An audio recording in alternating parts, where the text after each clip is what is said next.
আসসালামু আলাইকুম সবাইকে। আহ সুপ্রিয় দর্শক মন্ডলী, সবাইকে শুভ সন্ধ্যা জানাচ্ছি। আশা করি সবাই ভালো আছেন।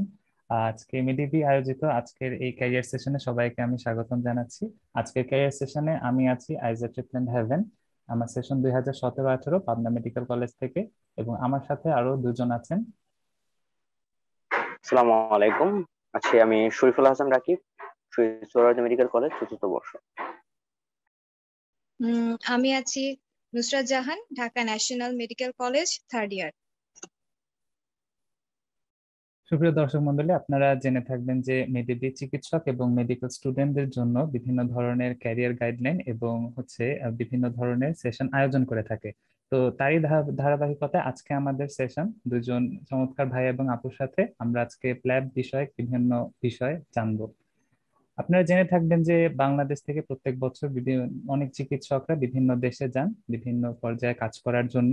এরকমই প্রত্যেকটা দেশে আসলে কাজ করার জন্য কিছু লাইসেন্সিং এক্সাম দিয়ে যেতে হয়, যার মধ্যে ইউকে তে কাজ করার জন্য যেমন দিতে হয় প্ল্যাব এক্সাম অথবা এমআরসিপি এমআরসিএস, তেমনই হচ্ছে যে অস্ট্রেলিয়াতে যাওয়ার জন্য দিতে হয় এএমসি এক্সাম। তার পাশাপাশি ইউএসএ তে যাওয়ার জন্য ইউএসএমএলই এক্সাম দিতে হয়। তো আজকে আমরা এই বাংলাদেশের কারিকুলাম থেকে ইউকের কারিকুলামে গিয়ে যাওয়ার জন্য যে প্ল্যাব এক্সামটা দিতে হয় সেই বিষয়ে আমরা আজকে ভাই এবং আপুর থেকে জানবো। তো শুরুতে ভাই এবং আপুর সাথে পরিচয় হতে চাই আমরা আজকে। উম, আমাদের সাথে আছে আমারই মেডিকেলের দুইজন খুব প্রিয় আমাদের সিনিয়র ভাইয়া হচ্ছেন ডক্টর জুবাইর রহমান নাসিব ভাইয়া, এবং আছেন ডক্টর ফাবিহা তাসনিম শর্মি আপু। আসসালামু আলাইকুম আপু। ওয়ালাইকুম আসসালাম। আসসালামু আলাইকুম সবাইকে। ওয়ালাইকুম আসসালাম। জি আপু, কেমন আছেন? হ্যাঁ, আলহামদুলিল্লাহ ভালো। তুমি কেমন আছো? জি আপু, ভালো আছি। মানে আমি খুবই প্রাউড ফিল করছি, বিকজ মানে আমার এই মেডিকেলের দুইজন সিনিয়রকে আজকে রিপ্রেজেন্ট করছি এই প্রোগ্রামের মাধ্যমে। তো আমি মেইন প্রোগ্রামে যাওয়ার আগে প্রথমেই ভাইয়ার আপুর পরিচয় দিয়ে নিই। ভাইয়া এমবিবিএস শেষ করেছেন ঢাকা ন্যাশনাল মেডিকেল কলেজ থেকে, অ্যান্ড ভাইয়া হচ্ছে এখন ক্লিনিক্যাল ফেলো হিসেবে general surgery, Ninewells hospital, Scotland, UK তে আছেন। এবং আপু ক্লিনিক্যাল ফেলো হিসেবে জেনারেল সার্জারিতে Ninewells hospital, Scotland, UK তে রয়েছেন। জি। Thank you very much for inviting us in your program, and thanks a lot MediB for inviting us. আমরা কখনো কোনো প্রোগ্রামে অ্যাটেন্ড করিনি, সম্ভবত দুইজন একসাথে এইটাই প্রথম কোনো প্রোগ্রামে অ্যাটেন্ড করতে যাচ্ছি।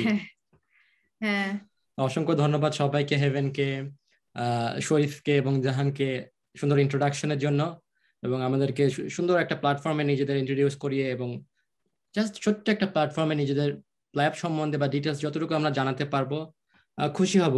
এবং মেডিবিকে অসংখ্য ধন্যবাদ এই জায়গাটা দেওয়ার জন্য। ভাইয়া আপু, আপনাদের দুজনকে অসংখ্য ধন্যবাদ আমাদেরকে আপনাদের এত ব্যস্ত সময় থেকে আমাদেরকে টাইম দেওয়ার জন্য। তো প্রথমে জিজ্ঞেস করতে চাচ্ছিলাম যে ওইখানকার যে লাইফস্টাইল, মানে এখন যে আপনাদের লাইফ, বাংলাদেশে তো একরকম ছিল, ওখানে নিশ্চয়ই অন্যরকম, বিকজ ওয়েদারের একটা চেঞ্জেস আছে, ফুড হ্যাবিটস বলেন, বিভিন্ন জিনিসের অনেক তো চেঞ্জেস আসছে। তো এর মধ্যে নিজেকে কিভাবে মানিয়ে নিচ্ছেন, বা কিভাবে আপনাদের লাইফটা এখন চলছে? অনেক ভালো একটা প্রশ্ন। আসলে সত্যি বলতে অনেক ঠান্ডা, অনেক বেশি ঠান্ডা। আর স্কটল্যান্ডে আমি বলবো তুলনামূলক বেশি ঠান্ডা ইংল্যান্ড থেকে। আর এখনই যেমন গত 2 দিন ধরে এখানে খুব মানে তুষারপাত হচ্ছে, বরফ পড়ছে, আর বৃষ্টিও হচ্ছে, সাথে সাথে খুব বাতাস। তো সব মিলিয়ে অনেক ঠান্ডা। কিন্তু এর মধ্যেই এই এখানে যেটা পাওয়া যায় যে জ্যাকেট, অনেক অনেক ভারী জ্যাকেট, বুটস এসব পরে যেতে হচ্ছে, কাজে যেতে হচ্ছে। আর যে কোনো জায়গায় যে এভাবেই যেতে হচ্ছে, আর এভাবেই মানিয়ে নিচ্ছি। আর খাবার দাবারের বিষয় যেটা বললাম, অবশ্যই এটা অনেক বড় একটা ফ্যাক্টর। আমরা ওরকম বাঙালি খাবার ওভাবে সময়ও পাই না বাসায় রান্না করার, আবার ওভাবে কিনতেও পাওয়া যায় না। কিন্তু যতটুকু সম্ভব সময় বের করে আইদার আমি করছি অথবা ও করছে, তো এভাবেই আর কি মিলেমিশে করে যাচ্ছি। এটাই আর কি। ওয়েদারটা একটু চ্যালেঞ্জিং, যেহেতু ঠান্ডার কথাটা ফাবিয়া বললো, ঠান্ডাটা খুবই বেশি স্কটল্যান্ডে, ঠান্ডা মানে খুবই বেশি। গত 2 দিন ধরে স্নোফল হলো, আজকে এখন বৃষ্টি হচ্ছে। এখন আমরা গত পরশুদিন থেকে মাইনাসে চলে গেছি, টেম্পারেচার -1 -2 এই বছরের প্রথম, জানুয়ারির পরে। এর মাঝখানে হচ্ছে বৃষ্টি। তো স্কটল্যান্ডের আরেকটা বাজে সমস্যা হলো ওয়েদারের, একে ঠান্ডা, মাইনাস স্নোফল, বৃষ্টি একসাথে সবগুলা। সো এইটা একটু চ্যালেঞ্জিং, এবং বাসায় হিটার অন করে রাখতে হবে, না হলে একদম ফ্রিজিং কোল্ড, মানে মারা যেতে হবে যদি বাসায় হিটার অন না থাকে। প্রত্যেকটা রুম, প্রত্যেকটা করিডোরে হিটার অন করে রাখতে হয়েছে, এটা আর কি। হ্যাঁ, ইলেকট্রিসিটি বিল একটু বেশি আসবে উইন্টারে, এটা স্বাভাবিক, কিন্তু এটা ছাড়া আসলে উপায় নাই, প্রত্যেক রুমে হিটিং অন করে রাখতে হয়। বাসায় যেরকম কার্ডিগান, একটু হালকা সক্স এসব পরে আর কি চলতে হয়, এটা ছাড়া আসলে উপায় নেই, মানিয়ে নিতে হবে, কিছু করার নাই। আচ্ছা, ধন্যবাদ জাহানকে। ভাইয়া এবং আপু দুজনের কাছে প্রথমে জানতে চাবো যে আসলে প্ল্যাব নিয়ে আপনাদের প্ল্যান বা টার্গেট কখন থেকে শুরু হলো যে আপনারা প্ল্যাব এক্সাম দিয়ে ইউকে তে যেতে চান? আচ্ছা ভাইয়া, এটা আমি একটু বলি। আমি তখন সম্ভবত 4th ইয়ারে পড়ি বা 3rd ইয়ার, আমার ঠিক খেয়াল নাই। বাংলাদেশে তখনও প্ল্যাবটা এত পপুলার ছিল না। আমি প্রথম একটা সেমিনার অ্যাটেন্ড করলাম, যেটা ইব্রাহিম মেডিকেল কলেজে হয়েছিল। ঢাকা মেডিকেলের একটা আপু আসছিলেন, ডক্টর অরিন মাহজাবিন আপু সম্ভবত। আমি প্রথম ওনার সেমিনারটা অ্যাটেন্ড করি, এটা হয়েছিল ইব্রাহিম মেডিকেল কলেজে। তখন আমি প্রথম একটা ধারণা পেলাম প্ল্যাব সম্বন্ধে। মানে প্ল্যাব নিয়ে আমি জানতাম, বাট কিভাবে যেতে হবে বা ডিটেলস প্রসিডিউরটা কি বা রেজিস্ট্রেশনটা কিভাবে পেতে হবে, আমি প্রথম ওনার কাছে জানলাম। জানার পরে এবং ওয়েবসাইট থেকে ফাবিহার মামা ছিলেন পেডিয়াট্রিক কনসালটেন্ট, তো উনি আমাকে আইডিয়াটা দিয়েছিলেন যে ফ্রেশ গ্রাজুয়েট হিসেবে এমআরসিপি না দিয়ে প্ল্যাব দিয়ে যদি তুমি ইউকে তে আসো, এটা সবচেয়ে কম টাইম লাগবে এবং তুমি শুরু থেকে তুমি বেসিকটা জেনে তুমি উপরের দিকে যেতে পারবা।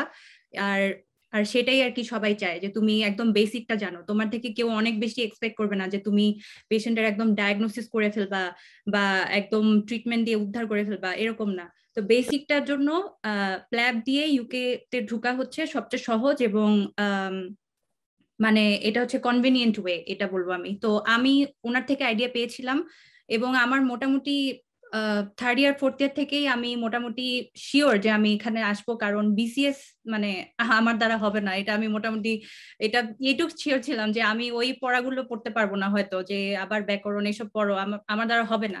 তো আমি মোটামুটি তখন থেকেই আমি মাথার মধ্যে ছিল যে আমি ইন্টার্নশিপ থেকেই ইংলিশ ল্যাঙ্গুয়েজ টেস্টটা দেওয়ার ট্রাই করব, এবং বাসায়ও ওভাবে কনভিন্স করার মানে উপায় বের করে ফেলছিলাম বলতে গেলে, যে আমাকে একটা মানে চেষ্টা করার একটা সুযোগ দাও। তখন ফ্যামিলি সাপোর্ট ছিল, তো এটা আর কি একটা ভালো আমার জন্য ছিল আর কি, কনভিনিয়েন্ট ছিল। আচ্ছা, তো আপু আপনারা প্ল্যাবের জন্য প্রিপারেশন কবে থেকে শুরু করলেন? মানে ফার্স্ট অফ অল তো একটা ইংলিশ ল্যাঙ্গুয়েজ টেস্ট দিতেই হয়, তো সেটার জন্য প্রিপারেশন কিভাবে এবং কখন থেকে শুরু করলেন?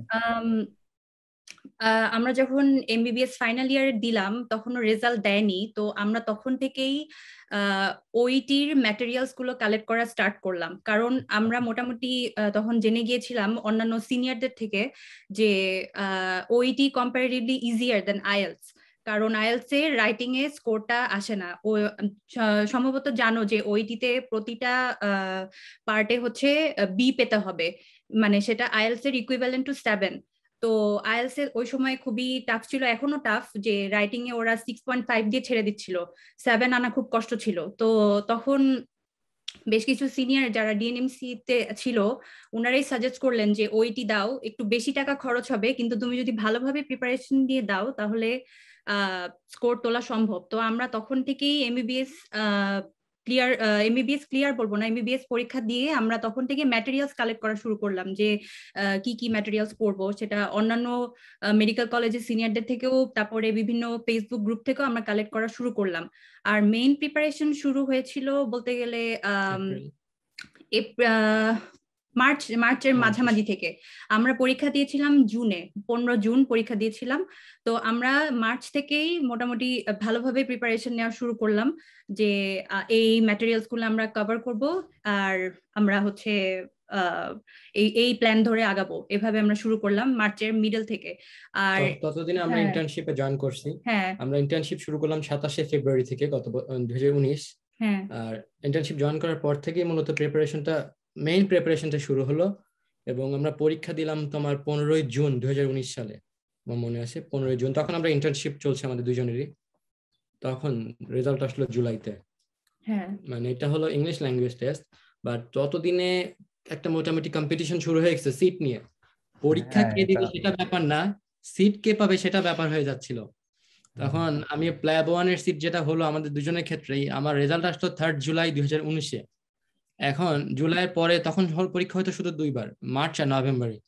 আমি নভেম্বরে সিট ট্রাই করলাম, বাংলাদেশে সিট পেলাম না, ইন্ডিয়া পেলাম না, শ্রীলঙ্কা, দুবাই কোথাও পেলাম না। দেন আমরা দুজনেই প্ল্যান করলাম, তখন ইন্টার্নশিপ চলে, যে নভেম্বরে তাহলে একটা কাজ করি, ইউকেতে যেয়ে পরীক্ষা দিয়ে আসি পার্ট 1। আমরা দুজনেই তখন পার্ট 1 ইউকেতে রেজিস্ট্রেশন করলাম পরীক্ষা দেওয়ার জন্য নভেম্বরে, ওই বছর ইন্টার্নশিপ চলাকালীন। এর কিছুদিন পরেই সম্ভবত জুলাই, অগাস্ট, সেপ্টেম্বরের মাঝখানে বাংলাদেশ 2020-এর মার্চের সিটটা ওপেন করে দিল।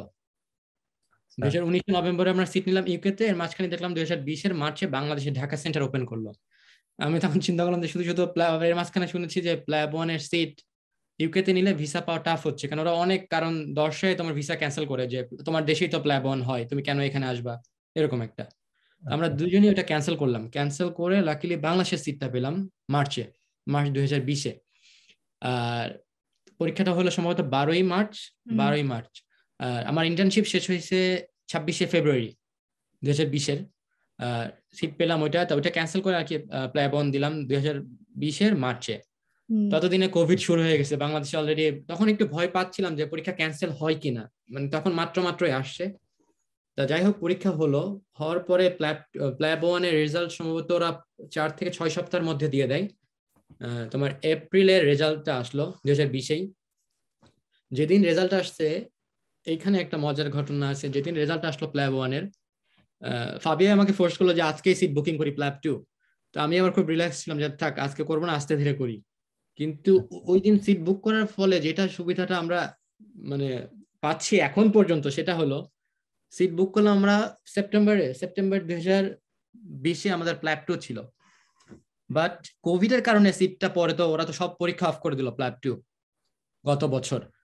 তারপরে ওই দিন সিট নেওয়ার ফলে যে সুবিধাটা পাইছি পরবর্তীতে, সেটা হলো ওরা তারপরে যখন পরীক্ষা অন করলো, তখন প্রায়োরিটি বেসিসে সিট দেওয়া শুরু করলো, যে কারা আগে রেজিস্ট্রেশন করছে বা কারা আগে এক্সাম বুক করছে। ওই প্রায়োরিটি বেসিসে আমরা তখন 2021-এর মার্চে সিট পেলাম প্ল্যাব 2। যদি ওই দিন সিট বুক না করতাম, তাহলে আমি জানি না এখনো প্ল্যাব 2 দিতে পারতাম কিনা। হ্যাঁ, মোট কথা আমাদের প্রিপারেশন ইন্টার্নশিপ থেকেই চালু হলো, আর ওই ধারাবাহিকতা আমরা বজায় রেখে তারপর তো পরীক্ষা দিয়ে গেলাম। এই লাস্টে 2021-এ আমরা মার্চে প্ল্যাব 2 দিলাম, এই তো আর কি। আচ্ছা, আর হ্যাঁ, তো আপনাদের দুজনেই দেখলাম আপনারা দুজনেই পোস্টিং এ আছেন হচ্ছে স্কটল্যান্ডে। তো আপনারা কি স্কটল্যান্ডে যাওয়ার জন্য মানে করে গিয়েছিলেন, নাকি সব জায়গাতে অ্যাপ্লাই করার পর স্কটল্যান্ড এরকম, নাকি আপনাদের হ্যাঁ, প্ল্যানে ছিল আমরা যে আপনারা স্কটল্যান্ড? ভালো ভালো কোয়েশ্চেন করেছে। আমরা সব জায়গায় অ্যাপ্লাই করেছিলাম। আর এখন আচ্ছা, যেটা হ্যাঁ। হচ্ছে যে মানে আমরা খুবই একদম ফ্রেশ গ্রাজুয়েট, আমাদের ওরকম এক্সপিরিয়েন্স নাই তো। আমরা ইভেন আয়ারল্যান্ডেও অ্যাপ্লাই করেছিলাম, আয়ারল্যান্ড, নর্দার্ন আয়ারল্যান্ড, ওয়েলস, এই সব জায়গায় অ্যাপ্লাই করেছিলাম। কিন্তু এই একটা আর কি, এটা আমাদের ফার্স্ট ইন্টারভিউ ছিল এবং আমরা দুজনই ইন্টারভিউ কলটা পেয়েছিলাম। তো ভাগ্য মানে আমাদের সাথে ছিল, এই কারণে দুজনেরই এখানে হয়ে গেছে আলহামদুলিল্লাহ। কিন্তু এখানে হওয়ার আবার 1-2 সপ্তাহ পর থেকে আবার অন্য জায়গায় আবার ইন্টারভিউ কল পেতে শুরু করলাম। তো যাই হোক, এখানে আমরা একসেপ্ট করে ফেলেছিলাম, তো আর অন্য জায়গায় দিতে হয়নি। বাট ওভারঅল অনেক জায়গায় অ্যাপ্লাই করেছিলাম, প্রায় কত 200-300 হবে। তবে স্কটল্যান্ডে থাকার ইচ্ছা ছিল, এটা সত্যি, কারণ ফ্যামিলি আছে স্কটল্যান্ডে, গ্লাসগোতে। ফাবিয়ার যে মামার কথাটা বললেন, ফাবিয়ার কাজিন, ওনার ওয়াইফ, বাচ্চা সহ গ্লাসগোতে থাকেন স্কটল্যান্ডে। তো ওরা প্রচন্ড ফোর্স করছে যে না, তোমাকে স্কটল্যান্ডে থাকতে হবে। তো আমি জানতাম না, স্কটল্যান্ডের প্রসিডিউরটা একটু ডিফারেন্ট, জব অ্যাপ্লিকেশন প্রসিডিউর ওয়েবসাইটটা ডিফারেন্ট। এখানে সম্পূর্ণ নতুন একটা পোর্টফোলিও খুলে অ্যাপ্লাই করতে হয়। বাট এখানে একটা অসুবিধা, এখানে চাকরি কম, যেহেতু ছোট ছোট দেশ, শহর কম, মানুষ কম, চাকরি কম। বাট ফাবে যেটা বললো, প্রথম ইন্টারভিউ পেয়েছিলাম, এটাই ছিল প্রথম ইন্টারভিউ। আমরা অলমোস্ট 200+ জবসে অ্যাপ্লাই করছি all over UK, Wales, Northern Ireland, সব জায়গায়। বাট ওই যে ভাগ্য ভালো হলে একটা যখন ইন্টারভিউ পাওয়া যায়, চাকরি হয়ে যায়, এরপর থেকে কন্টিনিউয়াসলি কল আসতে থাকে। এটা হলো আর কি ভাই। আচ্ছা ভাই, থ্যাংক ইউ সো মাচ ভাই আপনাদের এত সুন্দর করে অ্যান্সার গুলো দেওয়ার জন্য। আমি আসলে এখন একদম কোর যেসব কনসেপ্ট গুলো আছে, আই গেস অনেকেই জানে, কিন্তু যারা নতুন করে শুরু করতে চাচ্ছে যাদের আসলে প্র্যাপ সম্পর্কে আইডিয়া খুবই কম, তাদের জন্য আমি আসলে নতুন ভাবে শুরু করতে চাচ্ছি। আমরা জানি যে এখানে আইএলটিএস অথবা ওইটি দিয়ে আপনার প্রসেসটা শুরু করতে হয়। এখন আইএলটিএস এর জন্য রিকোয়ারমেন্টসটা কি ভাইয়া, আর ওইটির জন্য রিকোয়ারমেন্টসটা কি, সেটা যদি একটু বলতেন। আচ্ছা ভাইয়া, আমরা যেহেতু দুজনে ওইটি দিয়েছি, আমরা আইএলটিএস ট্রাই করিনি, আমরা একদমই প্রথম থেকে ওইটি ট্রাই শুরু করেছি। এখন ওইটির ক্ষেত্রে যেটা হয় ভাইয়া, ওইটিতে টোটাল 4টা মডিউল আইএলটিএস এর মতোই, রাইটিং, রিডিং, লিসেনিং, স্পিকিং। সবচেয়ে অসুবিধা যেটা এখনো ওইটিতে হয় সেটা হলো ওইটির প্র্যাকটিস ম্যাটেরিয়ালস খুবই কম। এখন ওইটির ম্যাটেরিয়ালস বলতে আছেই, ওইটি অনলাইন ওয়েবসাইটে ওদের কিছু ম্যাটেরিয়ালস, এবং এছাড়া কিছু যে এখন যারা প্র্যাকটিস করে বা অনেকে কোচিং করাচ্ছে বেশ কিছু মডিউল বা মানে প্র্যাকটিস টেস্ট, কিছু কোচিং আছে ওদের কিছু মডিউল, এইগুলো মিলাই প্র্যাকটিসটা করতে হয়। আর স্পিকিংটা অলমোস্ট সেম, এখানে 2টা সিনারিও থাকে, একটা রোল প্লে করতে হয় ডক্টর হিসেবে, একজন পেশেন্ট থাকে, 2টা সিনারি থাকবে 5-10 মিনিট। রাইটিংটা সম্ভবত একটা লেটার লিখতে হয়, সেটা ডিসচার্জ লেটার হতে পারে, রেফারেল লেটার হতে পারে, মানে তুমি ডক্টর হিসেবে আরেকজন ডক্টরকে চিঠি লিখছো বা কোনোভাবে দিচ্ছ, এটা আর কি ডিসচার্জ লেটার হতে পারে, যেটা বললাম। স্পিকিং তো বললাম। আর listening are reading almost IELTS এর মতোই। ওইটির ব্যাপারটা হলো, এটা হলো মেডিকেল রিলেটেড। লিসেনিং যেটা থাকবে, এটা প্রথম যে 3টা মডিউল, লিসেনিংটা আবার 3টা পার্টে ভাগ করা থাকে, ABC। এটা হলো সম্ভবত 24টা কোয়েশ্চেন থাকবে, 2 জনের কনভারসেশন চলবে। ধরো তুমি আর আমি কথা বলছি, লাইন থাকবে, কথার মাঝখানে একটা ওয়ার্ড গ্যাপ থাকে, ওগুলো ফিল আপ করতে হয়। এটা হলো স্পিকিং এর প্রথম ধাপটা। সেকেন্ড ধাপে ওরা ছোট ছোট একটা প্যারাগ্রাফ পড়ে, প্যারাগ্রাফ থেকে একটা কোয়েশ্চেন করে যেটা তুমি শুনছো, এবং তারপর ফিল আপ করতে হয়। 6টা কোয়েশ্চেন থাকে লিসেনিং। আর সি পার্ট যেটা যেটা একটু টাফ, সেটা হলো ওরা বড় বড় 2টা প্যাসেজ মতো পড়বে। ধরো কেউ নিউজ প্রেজেন্ট করতেছে, কাইন্ড অফ এইরকম করার পরে ওরা 6টা 12টা কোয়েশ্চেন করবে লাস্ট পার্টে সম্ভবত। এটা ছিল লিসেনিংটা। রিডিংটা অলমোস্ট সেম, 4টা প্যারাগ্রাফ থাকবে ABCD। এখান থেকে প্রথমে 20টা কোয়েশ্চেন থাকে, এমসিকিউ ঠিক না, প্রথম 7টা থেকে এমসিকিউ মতো, মানে একটা লাইন দেওয়া থাকে, ওটাতে বলতে হয় কোন প্যারাগ্রাফ থেকে নিয়েছে। আর বাকিগুলো একটা কোড, একটা গ্যাপ মতো থাকে, ফিল আপ করতে হয় প্যারাগ্রাফ থেকে দেখেই। আর BRCটা অলমোস্ট লিসেনিং এর মতোই, যেটা তুমি কানে শুনছিলে ছোট ছোট প্যারাগ্রাফ, এখানে ছোট ছোট প্যারাগ্রাফ দেওয়া থাকবে, ওখান থেকে কোয়েশ্চেন করবে। আর সিটাই 2টা বড় বড় প্যাসেজ থাকবে, এটা পড়ে অ্যান্সার করতে হবে 12টা কোয়েশ্চেন। এই আর কি ভাইয়া, এটা ওভারঅল ওইটি। হ্যাঁ, ওভারঅল হচ্ছে স্কোর বি তুলতে হবে। মানে হচ্ছে টোটাল 45টা কোয়েশ্চেন থাকে, 42টা লিসেনিং আর রিডিং এ। তো মিনিমাম তোমার টার্গেট থাকবে 30 থেকে 35 এর মধ্যে আনা। মানে 30 হচ্ছে আমি বলবো খুবই রিস্কি হয়ে যায়। তো 32 থেকে 35 স্কোরটা আনা হচ্ছে তোমার target listening are reading a. এটা তুলতে পারলেই তোমার গ্রেড চলে আসবে বি, এবং ইন্ডিভিজুয়ালি প্রত্যেকটাতে বি পেতে হবে, না হলে তুমি যদি একটাতে সি পাও তাহলে তোমাকে পুরো পরীক্ষা আবার দিতে হবে। আর আইএলটিএস এ হচ্ছে প্রতিটাতে আলাদা করে 7 পেতে হয়, আর ওভারঅল গ্রেড পেতে হয় 7.5 এরকম। আর হচ্ছে আইএলটিএস এ সম্ভবত যেটা হয় যে স্পিকিংটা আলাদা দিনে পরীক্ষা হয়, আর ওইটিতে স্পিকিং আর লিসেনিং, রিডিং, রাইটিং সব একই দিনে পরীক্ষা হয়। মানে যা হওয়ার সব একদিনেই হবে। আর রেজাল্ট হচ্ছে 3 উইকস এর মধ্যে দিয়ে দেয়। তো টার্গেট হচ্ছে বি পাওয়া, ওভারঅল গ্রেড বি এরকম। থ্যাংক ইউ ভাইয়া। আপু, আমরা একটা খুব ডিটেইলে একটা আসলে ওইটি সম্পর্কে আসলে জানতে পারলাম। ওইটি হচ্ছে প্রিফারেবল একটা টেস্ট, কিন্তু ভাই আমি শুনেছিলাম যে ওইটি একটু কস্টলি দেন আইএলটিএস, এটা যদি একটু জানাতেন। হ্যাঁ ভাই, ওইটি যখন আমরা দিলাম তখন ছিল বাংলাদেশে তো সম্ভবত একটা সেন্টারে ওইটি কন্ডাক্ট করে, ফিউচার এড কর্পোরেশন, ওরা ওইটি কন্ডাক্ট করে। তা তখন তোমার 37,000 মতো ছিল এক একজনের রেজিস্ট্রেশন ফি। আচ্ছা, এইখানে একটা ট্রিক্স আছে, একটা গ্রুপ মতো আছে তোমার ইউনাইটেড কিংডম বেসড, ওরা সারা পৃথিবী থেকে অ্যাপ্লিকেশন কালেক্ট করে যারা ওইটি দিচ্ছে কথার কথা। ওরা তারপরে ওরা একটা 50, 60 বা 100 জনের অ্যাপ্লিকেশন ওরা সাবমিট করে একসাথে, এবং ওইটি ওয়েবসাইটে ঢুকলে দেখা যাবে যে যদি তুমি গ্রুপ সাবমিট করো একটা অ্যাপ্লিকেশন, ধরো 50 জন, তাহলে অনেক বড় ডিসকাউন্ট থাকে। তা আমাদের সময় আমরা ওই গ্রুপের মাধ্যমে রেজিস্ট্রেশন করছিলাম ভাই, আমাদের সম্ভবত 25,000 টাকা লাগছিল এক একজন। এটা একটা ইন্টারন্যাশনাল গ্রুপ, এটা মানে বাংলাদেশ বেসড গ্রুপ না, ইন্টারন্যাশনাল গ্রুপ। এবং ওই গ্রুপ ভাগ করা থাকে, যে অস্ট্রেলিয়া একটা গ্রুপ থাকে, ইউকে বেসড একটা গ্রুপ থাকে, এরকম। তো এই গ্রুপের লিঙ্কটা আমরা সম্ভবত কোন একটা ফেসবুক গ্রুপ থেকেই পেয়েছিলাম, নাম হচ্ছে SGR গ্রুপ। SGR কি এটা আমরা এখনো জানি না, কিন্তু SGR গ্রুপ, এই গ্রুপের মাধ্যমে আমরা হচ্ছে ওই গ্রুপ ডিসকাউন্টটা পাই। তো আমরা এটা একটা হোয়াটসঅ্যাপ গ্রুপ, তো হোয়াটসঅ্যাপ গ্রুপে আমরা জয়েন করি, আর ওখানে যে অ্যাডমিন থাকে উনাকে আমরা এই অ্যামাউন্টটা পে করি। বাট বাংলাদেশ থেকে পেমেন্টটা টাফ ছিল, তো ইউকে তে যে রিলেটিভ ছিল উনি আর কি পেমেন্টটা করে দিয়েছিল আমাদের হয়ে। তো ওই পেমেন্ট কনফার্ম হয়ে গেলে উনি পরে হচ্ছে আবার মেইন যে ওইটি বোর্ড তাকে আমাদের রেজিস্ট্রেশনের ডিটেলসটা পাঠিয়ে দিল, আর পরে আমরা অটো রেজিস্টার্ড হয়ে গেলাম। তো এভাবে আমাদের টাকাটা কম লেগেছে আর কি। বাট নরমালি তোমার 37 সম্ভবত 35 to 40 এর মধ্যে লাগে। এরকমই জানতাম, একটা নতুন ট্রিক্স জানলাম যেটা অনেকগুলো কষ্ট আসলে সেভ করা যাবে, এটা আমি কখনো শুনিনি। থ্যাংক ইউ ভাই। এখন আমরা আসলে অ্যাকচুয়ালি প্ল্যাবে চলে যেতে পারি। প্ল্যাব যে ইয়াটা আছে বাংলাদেশে হচ্ছে এখন প্ল্যাব এক্সাম দেওয়া যায়, এটা একটা খুবই বড় বেনিফিট। আপনারা যদি একটু জানাতেন কোথায় কোথায় এক্সাম দেওয়া যায় এন্ড ইয়ারের মধ্যে কোন কোন টাইমে দেওয়া যায়। আমরা যখন ভাই প্ল্যাব দিলাম তখন শুধু বছরে 2টা সময় প্ল্যাব হতো, একটা হলো মার্চে আর নভেম্বরে তখন পর্যন্ত।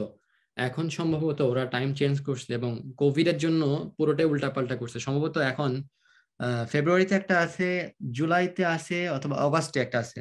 আমার একটা ফ্রেন্ড পরীক্ষা দিবে, ও নেক্সট অগাস্টে দিচ্ছে আর কি। এরকম 3-4 কোভিড এর জন্য আসলে সময়টা ভাইয়া পাল্টে গেছে পুরোটাই। আমি এখন ঠিক বলতে পারবো না কোন কোন মাসে হচ্ছে, বাট আমার ফ্রেন্ড ও তোমার পেয়েছে নেক্সট ফেব্রুয়ারিটা পাইনি, অগাস্ট পেয়েছে, অগাস্ট 2022 পাইছে সিটটা। আর পরীক্ষাটা হয় ভাইয়া, পরীক্ষা যেটা হয় পরীক্ষাটা তুমি ওইটি রেজাল্ট পাওয়ার পরে তুমি এই দেশে যে মেডিকেল কাউন্সিলটা আছে, জেনারেল মেডিকেল কাউন্সিল, ওদের ওয়েবসাইটে যে তোমাকে টেম্পোরারি একটা পোর্টফোলিও ওপেন করতে হবে, যেটা তোমাকে জিএমসি নাম্বার দিবে, বাট যেটা তুমি রেজিস্টার্ড না, প্রফেশনাল হিসেবে কাইন্ড অফ। ওইটার পরে তুমি প্ল্যাব 1 বুক করলে তোমার লোকেশন বাংলাদেশ যখন দিবা তখন বাংলাদেশ ব্রিটিশ কাউন্সিল সম্ভবত পরীক্ষাটা কন্ডাক্ট করবে। পরীক্ষাটা আগে হতো ধানমন্ডি অক্সফোর্ডে, বাট আমাদের সময় পরীক্ষাটা হয় হলো উত্তরা 4 নম্বর সেক্টরে ইন্টারন্যাশনাল হোপ স্কুলে ওখানে। এখন ওরা একবার ওরা ভেনিউ চেঞ্জ করতেছে, এটা ডিপেন্ড করে ক্যান্ডিডেটের নাম্বারের উপর। আমাদের যেমন ক্যান্ডিডেট নাম্বার অনেক হয়ে গিয়েছিল, তো এই কারণে ওই অক্সফোর্ড সেন্টারে ওরা করেনি, ওরা ইন্টারন্যাশনাল হোপ স্কুলে অনেক মানে একটা হচ্ছে এটা বাস্কেটবল কোর্ট ছিল, ওইখানে ডেস্ক বসায় দিয়ে, হ্যাঁ ডেস্ক বসায় দিয়ে ওখানে আমাদের পরীক্ষাটা নিয়েছিল মার্চে। এখন তো ওরা মানে প্রতি বছরই ওরা আবার সিস্টেম চেঞ্জ করতেছে, যে মানে এক্সাম মানে টাইমটা ওরা চেঞ্জ করতেছে কোভিড এর জন্য। এই যে বাংলাদেশে তো আগে মার্চ আর নভেম্বর হতো, এখন আবার চেঞ্জ করে ফেব্রুয়ারি, অগাস্ট, তারপর নভেম্বর এরকম করে করে দিচ্ছে আর কি। মানে এটা কোভিড এর জন্য চেঞ্জ হচ্ছে এবং এটা চেঞ্জ হবেও, এটা আসলে বলা যাচ্ছে না এখন কোভিড এর জন্য এরকম।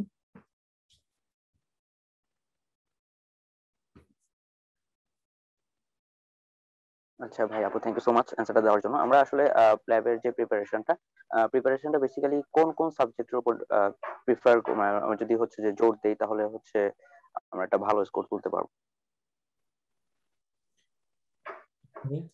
হ্যাঁ, তো প্ল্যাব 1 এর জন্য সেটা হচ্ছে 2টা অনলাইন কোয়েশ্চেন ব্যাংক আমরা ফলো করেছিলাম, এবং এই 2টাই আইডিয়াল এখন পর্যন্ত।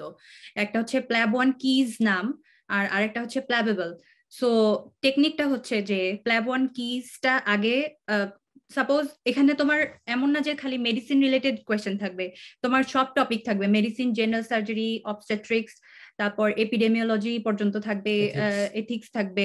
তো এগুলা অনেক অনেক টপিকস থাকবে। তুমি যে একটা স্পেসিফিক বিষয়ের উপর জোর দিয়ে পড়ে যাবা এরকম না, তোমাকে সবগুলাই কভার করে যেতে হবে।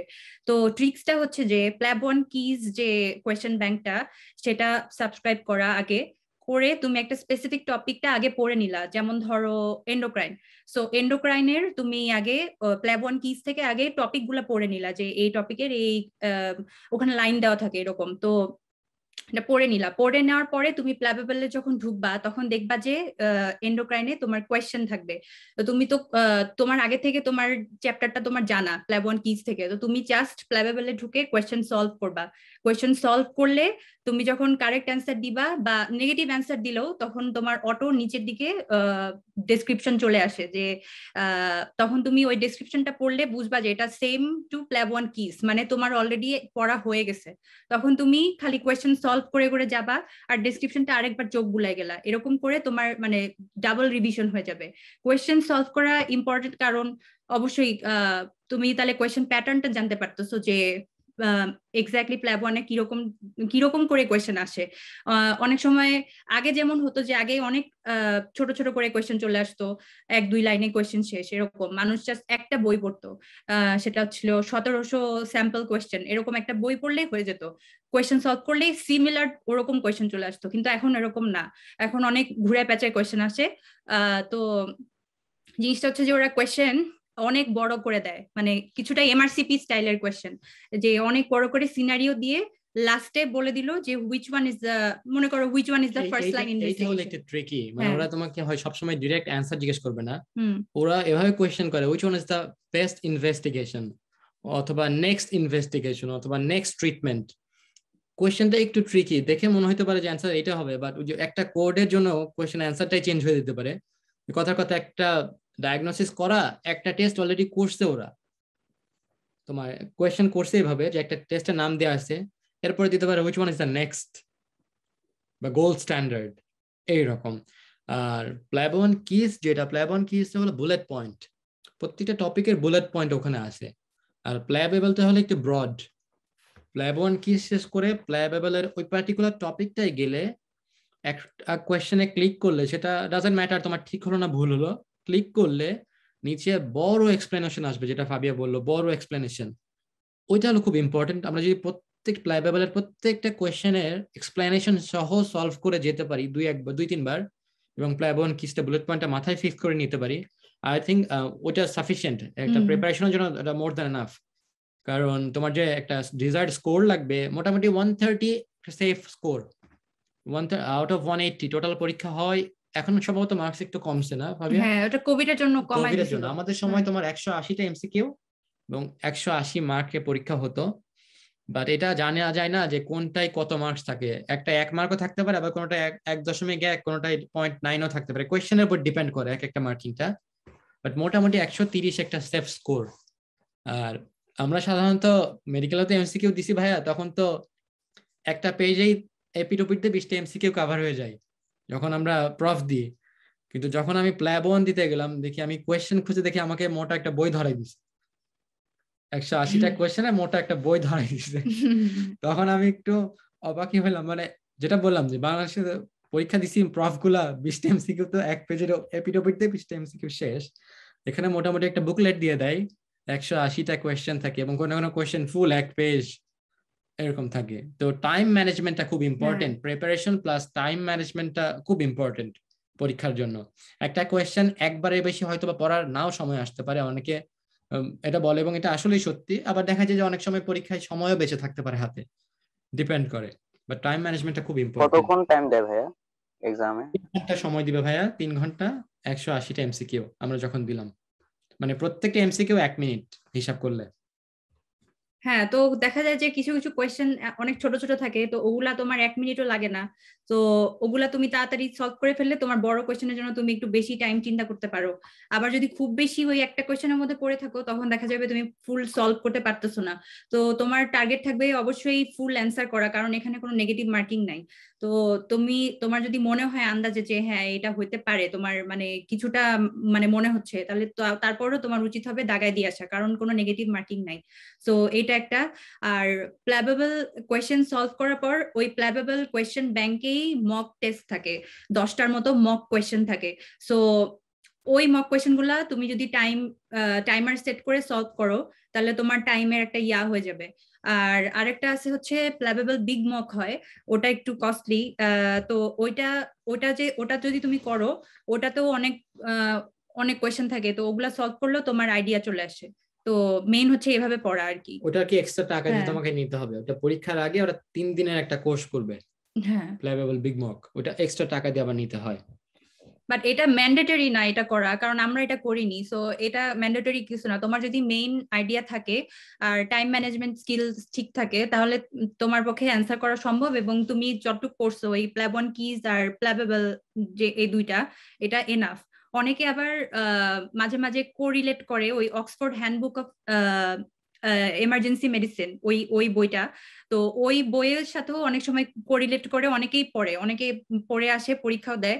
সো এটা তোমার জন্য অপশনাল, যে তোমার হাতে যদি সময় থাকে তাহলে তুমি ওখান থেকেও মানে মাঝে মাঝে কোয়েশ্চেনের অ্যান্সার গুলা মিলাই পড়তে পারো যে হ্যাঁ এটার অ্যান্সারটা ঠিক লিখছে কিনা, বা এটা আমি আরেকটু ডিটেলসে জানার চেষ্টা করি তো দেখি কেমন হয়।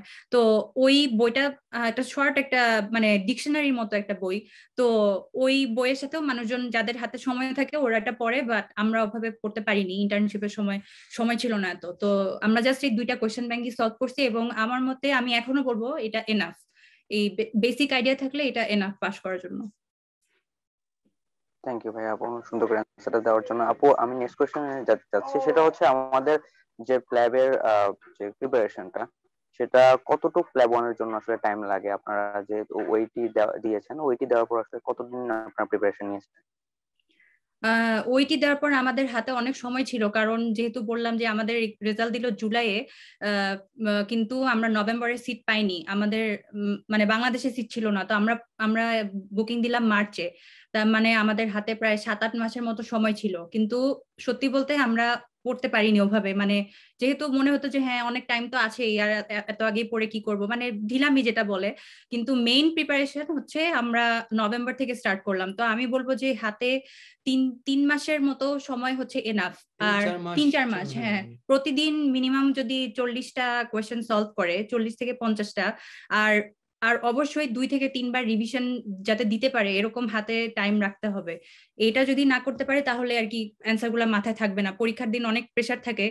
আর আমাদের পরীক্ষাটা কিন্তু দুপুরবেলা হয়, মানে ইউকে টাইমের সাথে কোরিলেট করে দুপুরবেলা হয়, তো ওই সময় মাথা একটু এমনিও স্লো থাকে।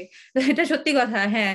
তো এই কারণে সব মিলে আমি বলবো যে হাতে মিনিমাম 3 মাস রাখা হচ্ছে বেস্ট অপশন, মানে কোনো রিস্কে যাওয়া গেল না আর কি, রিস্ক হলো না। 3 মাস, আর এর মধ্যে টার্গেট থাকতে হবে 2 থেকে 3 বার রিভিশন দেওয়া।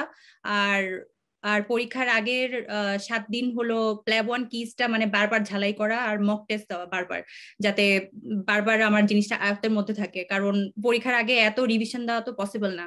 তো প্ল্যাব ওয়ান কিসটাই বারবার দেখে দেখে যেতে হবে। আর আমি যেটা বললাম যে এখানে অনেক টপিক থাকে, তুমি কোনোটা বাদ দিয়ে যেতে পারবা না, যেমন এপিডেমিওলজি থেকেও কোয়েশ্চেন আসে, স্ট্যাটিস্টিক্স রিলেটেডও কোয়েশ্চেন আসে, তো ওগুলাও জানতে হয়, ওগুলা কিভাবে ক্যালকুলেট করে, তোমাকে ওখানে ক্যালকুলেটর কিন্তু দিবে না, সো তোমার ওভাবেই বের করে নিতে হবে। যে ম্যাথ গুলো দিবে ওগুলো হাতে করতে পারবা, হ্যাঁ, মানে সব সিম্পল হিসাব থাকে।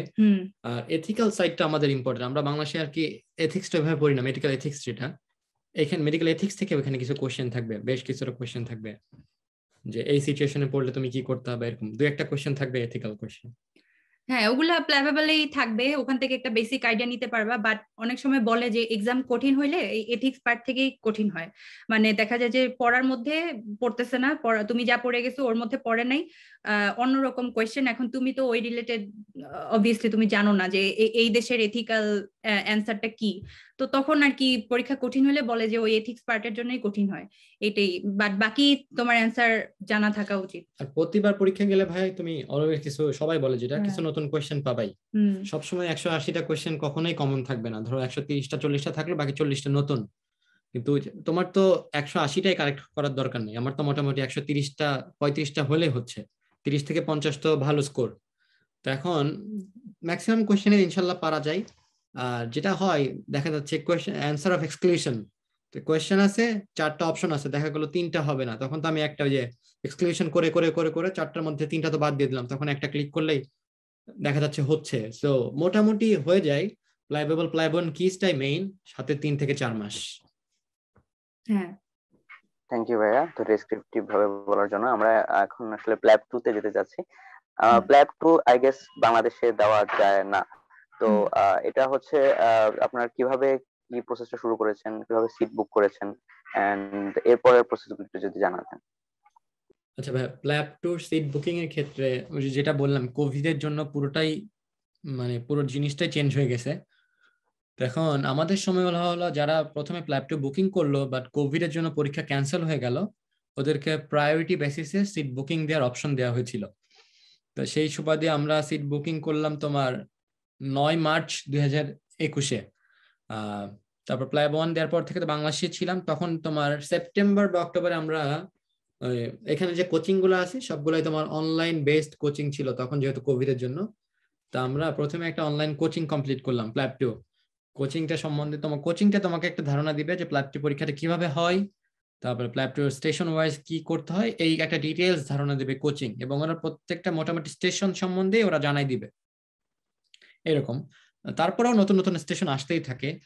এটা হলো প্ল্যাবটুর মেইন প্রথম দিকের কথা। এরপর প্ল্যাবটুতে বুকিং দিতে হয়, দিয়ে ভিসার জন্য অ্যাপ্লাই করে প্ল্যাবটু দিতে আসতে হয়। দিয়ে আসার পরে যেটা হয়, সবাই আবার একাডেমিতে যায়। একাডেমিতে যেয়ে প্র্যাকটিস করার জন্য একাডেমিতে যাই, কারণ প্র্যাকটিসটা খুব ইম্পর্টেন্ট এখানে। অথবা যদি কোভিড না থাকে সেক্ষেত্রে আবার একাডেমিতে ওরা ইন পার্সন আবার একটা ক্লাস করে। এটা করার পরে তারপরে তোমার প্র্যাকটিস, এখানে মূলত প্র্যাকটিস। প্ল্যাব 2 হলো ফুল একটা ক্লিনিক্যাল। প্ল্যাব 1 যে ক্লিনিক্যাল, প্ল্যাব 1 ছিল তোমার হলো একদম থিওরিটিক্যাল নলেজ তোমাকে যাচ করে নিল।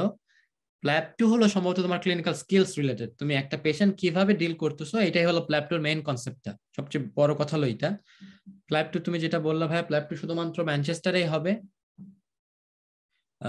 ম্যানচেস্টারে পরীক্ষা হবে, এবং এখানে সম্ভবত স্টেশন থাকবে 15 থেকে 16টা।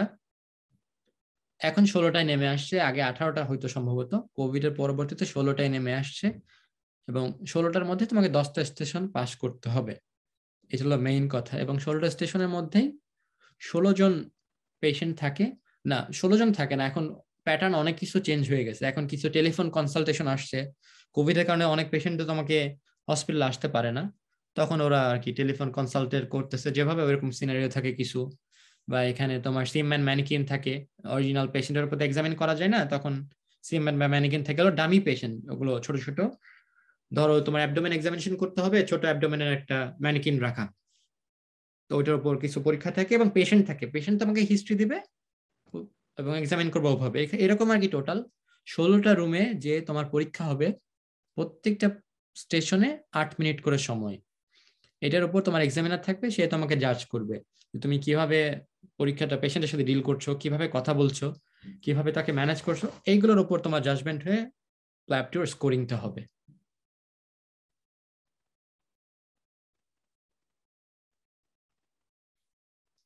ভাইয়া তোমার মিউট করা।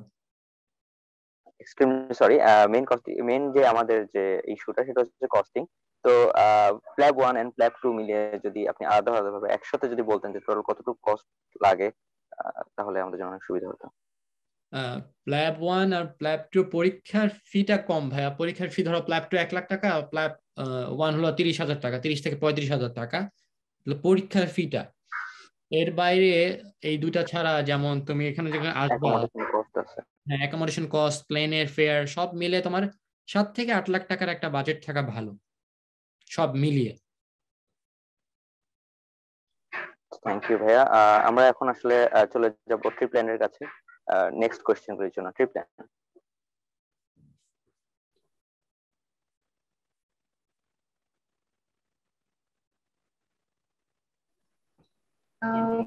ভাইয়ান আপু, হচ্ছে এখন আমার কোয়েশ্চেন ছিল কিছু, যে আপনারা তো যেহেতু ব্যাচমেট, তো লাইক হাউ কাম আপনারা সেম ডিপার্টমেন্টে, মানে হচ্ছে দুজনের কি এমই ছিল যে না আমরা সেম ডিপার্টমেন্টে হচ্ছে মানে জব করতে চাই, বা আমাদের এইম একটাই, বা আপনারা যে পার্সোনাল লাইফ পড়াশোনা দুটাকে কিভাবে মেনটেন করেছেন, মানে একজন একজনকে কিভাবে সাপোর্ট করেছেন সে বিষয়ে যদি বলেন। টার্গেট তো অবশ্যই থাকবে যে একই হসপিটালে যাতে চাকরিটা হয়, এই এটা তো অবশ্যই একটা টার্গেট, কিন্তু মানে সাধারণত ওরা যদি জানে যে হাজব্যান্ড ওয়াইফ তাহলে নেয় না সাধারণত। তো এখানে আমাদের দুজনেরই লাকিলি হয়ে গেছে, এটাই আর কি একটা অনেক বড় প্লাস পয়েন্ট ছিল আমাদের। কিন্তু ম্যাক্সিমাম ক্ষেত্রে মানে হাজব্যান্ড ওয়াইফ একই হসপিটালে চাকরি এটা খুবই টাফ। মানে একই হসপিটালে হয় বাট একই ডিপার্টমেন্ট, ডিপার্টমেন্টটা টাফ। একই ডিপার্টমেন্টে হওয়াটা টাফ। তো দেখা যায় যে তখন ওরা কি করে, তখন একই এরিয়াতে নেওয়ার চেষ্টা করে, একই এরিয়ার যে অন্যান্য হসপিটাল যাতে একটা এরিয়াতে অন্তত থাকতে পারে সেভাবে নেওয়ার চেষ্টা করে। তো আমাদের এক্ষেত্রে আমরা খুবই লাকি যে আমরা একই ডিপার্টমেন্টেই আমাদের চাকরিটা হয়ে গেছে আলহামদুলিল্লাহ। আর পার্সোনাল লাইফ কি বলবো, মানে দেখা এখন এমনই আমাদের রোটা যে আমি যেমন আমার আজকে নাইট হবে, আমার নাইট শিফট, তো আমার 2 দিন নাইট, তো আমার এমনও হয়েছে যে 4 দিন আমার নাইট ছিল আর ওর 4 দিন ডে শিফট ছিল, তো আমার আর ওর সাথে আমার দেখাই হয় নাই। এরকম ছিল যে আমি সকাল 8টা থেকে রাত 9টা পর্যন্ত আমার ডিউটি, লং ডে গুলা। তো আমি বাসা থেকে বের হইতাম 8:30 বা 7:30টায়, আর ও বাসায় ঢুকতো সকাল 8:30টায়। আমি বাসায় ফিরতাম রাত 9টা 9:30, ও বাসা থেকে বের হইতো রাত 8:30। মানে কারোর সাথে দেখা হওয়ার কোনো সুযোগ নাই, এরকম এভাবে পুরো একটা সপ্তাহ গেছে এভাবেই। তো ওই দিনগুলা টাফ, আসলে একটু টাফই এভাবে চলা, কিন্তু ডিপার্টমেন্টের যে কোশ্চেনটা আপু, ডিপার্টমেন্ট সিলেকশনের ব্যাপার না। আমি যেটা বললাম যে জব অ্যাপ্লাই করবা তো অনেক, ধরো 200 250 300 অ্যাপ্লাই করলাম, কথার কথা।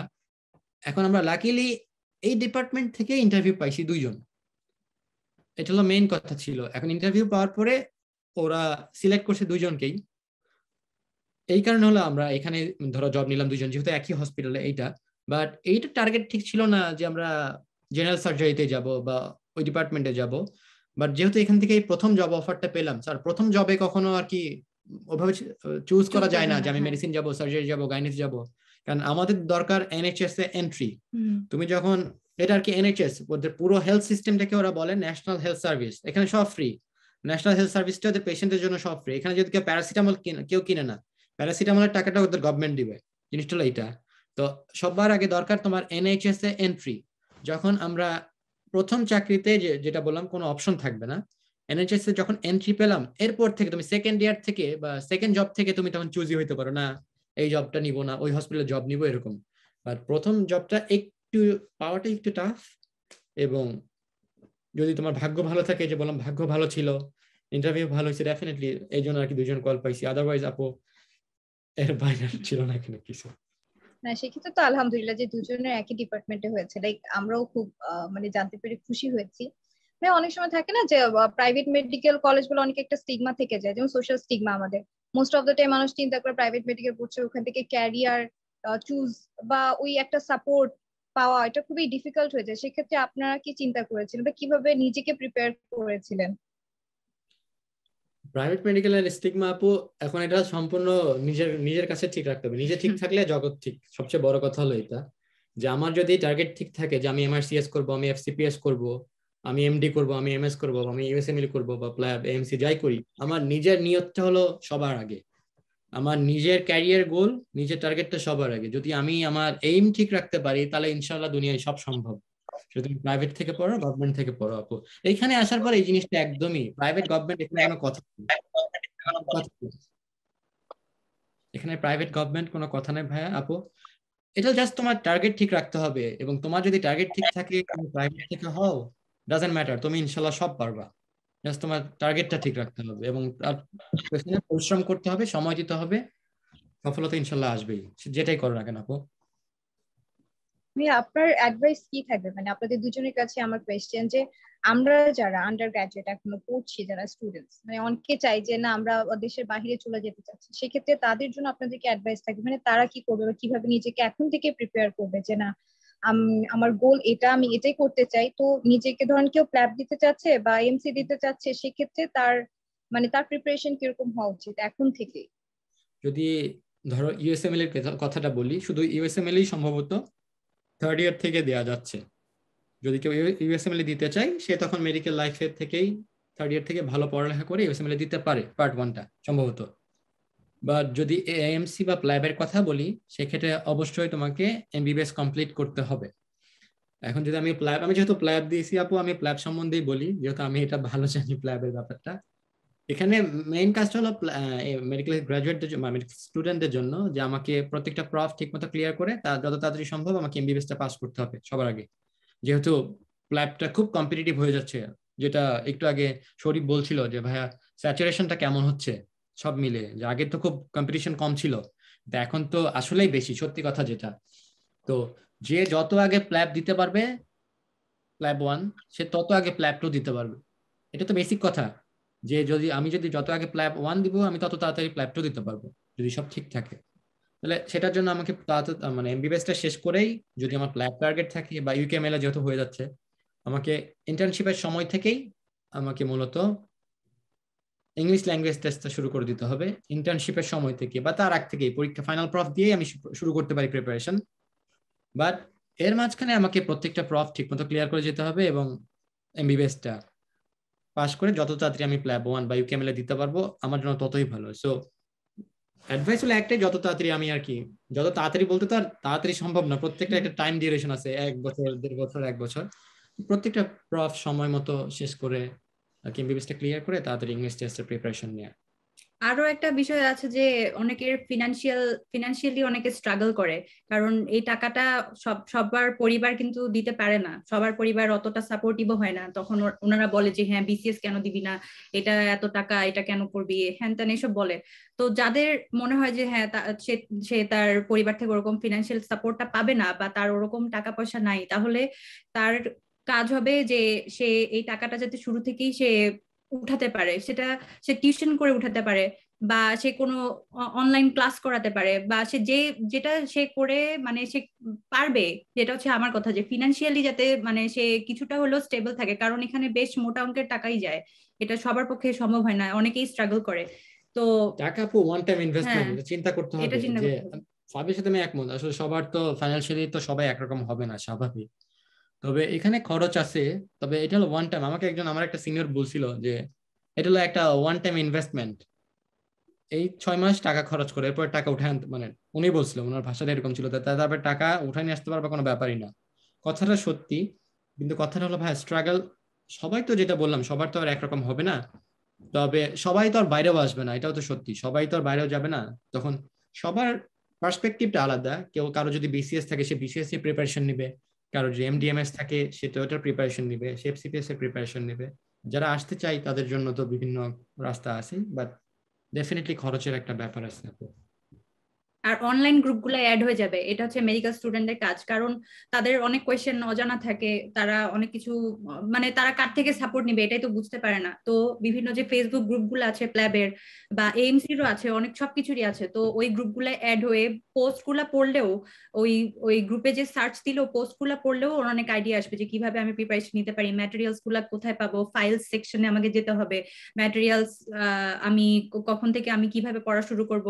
তারপর ইউটিউব ভিডিও আছে ওইটির, আমি সেগুলো দেখেছিলাম যে ইউটিউব ভিডিও থেকে আমি ফার্স্ট আইডিয়া নিয়েছিলাম। তো এভাবে সে ইন্টার্নশিপের আগে থেকে যদি এইটুকু গুছায় ফেলে, তাহলে ইন্টার্নশিপে জাস্ট সে ম্যাটেরিয়ালস গুলা কালেক্ট করে সে খালি সলভ করে পরীক্ষা দিবে, এটাই হচ্ছে মানে তার জন্য আরো টাইমটা আরো কমে যাবে আর ইজি হবে সবকিছু। এটাই হচ্ছে মেডিকেল স্টুডেন্টদের কাজ আমার আমার মনে হয়। জি আপু, ধন্যবাদ। আপু এতক্ষণ তো অনেক সিরিয়াস কথা বললাম যে প্ল্যাব কিভাবে প্রিপারেশন নিব বা বাহিরে যাওয়ার জন্য কিভাবে কি preparation। এখন একটু জানতে চাচ্ছিলাম আপনাদের কোনো মজার অভিজ্ঞতা আছে কিনা, কোনো এক্সপিরিয়েন্স যেখানে আপনারা ফার্স্ট টাইম ফেস করেছেন, বা আপনাদের যেহেতু আপনাদের আমি যতজনের ফ্যামিলি হচ্ছে বাংলাদেশি আছে, তাদের সাথে কিভাবে কমিউনিকেট করছেন এত বিজি স্কেডিউল থেকে, মানে কিভাবে সবকিছু মেনটেন করছেন, visa processing and all that কিভাবে করেছিলেন, যদি একটু শেয়ার করতেন আমাদের সাথে। ভিসা প্রসেসিংটা আপু বললাম তো, বিভিন্ন ফাবিয়া যেটা বললো, ফেসবুকে বিভিন্ন গ্রুপ আছে অনেক, এখন বাংলাদেশের বেশ কয়েকটি গ্রুপ আছে। গ্রুপে গেলে অনেকে দিয়া মানে ডিটেলস দেওয়া আছে যে কিভাবে ভিসাটা অ্যাপ্লাই করতে হয় বা ডিটেলসটা। ভিসা অ্যাপ্লাইয়ের ক্ষেত্রে যেটা ইম্পর্টেন্ট, ডকুমেন্টস গুলো খুব important. PLAB 1 passing letter, PLAB 2 booking confirmation, এবং যদি কেউ কোথায় চাকরি করে, আমরা যেমন দুজনই বাংলাদেশে কিছুদিন চাকরি করেছি, ওইটার থেকে এনওসি নিয়ে যায়, নো অবজেকশন সার্টিফিকেট। আর তোমার বাবা মা বা যে তোমার স্পন্সর হোক, তার স্পন্সরশিপের একটা প্রুফ দিতে হয়, মানে একটা লেটার লিখতে হবে। এগুলো দিয়ে এমবাসিতে অ্যাপ্লাই করলেই যদি পেপার ঠিক থাকে ওরা ভিসা দিয়ে দিবে, 6 মাসের ভিসা দিবে, ভিজিট ভিসা। এবং এর মধ্যেই তোমাকে প্ল্যাবটা ক্লিয়ার করে যে জব হয়ে যায় তো আলহামদুলিল্লাহ, না হলে বাংলাদেশে যেয়ে তখন জবের অ্যাপ্লাই করতে হবে। এটা হলো ভিসা রিলেটেড। আর যেহেতু বললাম জবের টাইমটা খুব অদ্ভুত এই দেশে, যেহেতু বাংলাদেশের সাথে 6 ঘন্টা ডিফারেন্স। আমরা যেটা করি, আমাদের সকাল 8টায় আমাদের ডিউটি শুরু হয়। আমার যেমন এই যে 9টা থেকে ডিউটি শুরু, এখন আজকে আমার বাংলাদেশ সময় রাত 9টা থেকে আমার ডিউটি। সকালে যখন হসপিটাল যাই 8টায়, বাসার থেকে যে 15:08টায় বের হই, এই 15 মিনিট আমি বাসায় আমার আব্বু আম্মার সাথে কথা বলতে বলতে যাই, ফাবিও সেম। এই হলো টোটাল টাইমটা। দুপুরে ½ একটা ব্রেক পাওয়া যায়, তখন বাংলাদেশে ফোন দিই। এগুলো ওয়ার্কিং ডে গুলোতে। তাছাড়া নর্মাল ডে তো হোয়াটসঅ্যাপ, মেসেঞ্জার সবই তো আছে, তখন ভিডিও কল এমনি সব দেওয়া যাচ্ছে। আর মজার এক্সপিরিয়েন্স আমার ঠিক মনে নেই, আমারও কিছু মনে আসতেছে না। মজার এক্সপিরিয়েন্স বলতে আপু, আমরা সময় যেহেতু রোটা খুব উল্টাপাল্টা, আমরা কয়েকদিন আগে স্কটল্যান্ড একটা জায়গায় ঘুরতে গেছি দুজন একসাথে। আর আমাদের ন্যাশনালের একটা সিনিয়র আপু আসছে আমাদের বাসায়, চলে গেছেন। আপু ক্লাব 2 পাস করলেন রিসেন্টলি, আপু এখন রেজিস্ট্রেশনে অ্যাপ্লাই করছেন। আপু আজকে আসবেন, আমরা আপুর সাথে তিনজন মিলে ঘুরতে যাই মাঝে মাঝেই আর কি এখন পর্যন্ত। হ্যাঁ, এই শনি রবি যে বন্ধ পাওয়া যায় হঠাৎ হঠাৎ, ওই সময় আর কি প্ল্যান থাকে যে একটু ঘুরে আসি, না হলে আসলে খুবই কষ্ট এত হেকটিক শিডিউলের পরে। তারপর যদি সারাদিন বাসার মধ্যেই বসে থাকি তাহলে আসলেই কষ্ট, মানে মেন্টাল একটা টর্চার মনে হয়। তখন এরকম ঘুরতে চলে যাওয়াই ভালো, এই ঠান্ডার মধ্যেও ঘুরতে চাই, আর কি করব এরকম অবস্থা। জি আপু, থ্যাংক ইউ আপু। আমার কোয়েশ্চেন এই পর্যন্তই ছিল। নেক্সট আমরা চলে যাচ্ছি চিপিরিয়ান ভাইয়ের কাছে। আচ্ছা ভাইয়া এবং আপু, আপনাদের কাছে জানতে চাই যে আসলে আপনারা দুজনে জেনারেল সার্জারিতে আছেন, তো জেনারেল সার্জারি আসলে স্কোপ কেমন এবং এখানে কাজ করার মানে অ্যাভেলেবিলিটি, তারপর জব ভ্যাকেন্সি কেমন থাকে, তারপর কি কি ধরনের সুবিধা পাওয়া যায়, এবং যাদের আসলে জেনারেল সার্জারি মানে ইচ্ছা আছে ইন ফিউচারে যাওয়ার, তো তাদের জন্য আসলে কেমন হবে তো যদি বলতেন। ভালো।